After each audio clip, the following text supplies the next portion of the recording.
Hello everyone, welcome to our channel Dona Jayanta.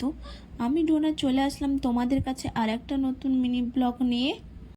আজকের ভিডিওটা একটু অন্যরকম, ভিডিওর শেষে বলছি, চলো ভিডিওটা শুরু করি।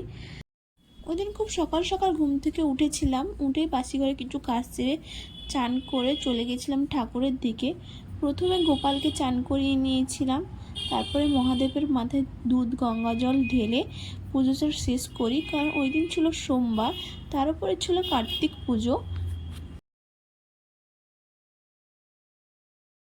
সকালের পুজো শেষ করে এরপর চলে গেছিলাম আমি কার্তিক ঠাকুরদের সরাতে। আগে ঠাকুরগুলোকে সরিয়ে নতুন ঠাকুর বসাতে হবে, তাই এগুলো আগে পরিষ্কার করে নিয়েছিলাম। এরপর আলপনা দিয়ে নিয়েছিলাম। এই যে আলপনাগুলো দেখছো, আমি এগুলো ইউটিউব দেখেই করেছি, নিজের আইডিয়াতে করিনি।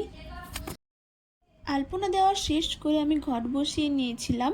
এরপরে ভিডিওগুলো আমি দেখাতে পারিনি, যেহেতু আমি পুজোর কাজ করছিলাম। একেবারে সব কিছু গোছানোর পর আমি তোমাদেরকে দেখাচ্ছি।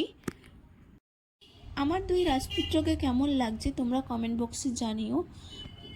এর কিছুক্ষণ পর ঠাকুরমশাই চলে আসে পুজো করতে এবং পুজো শুরুও হয়ে যায়।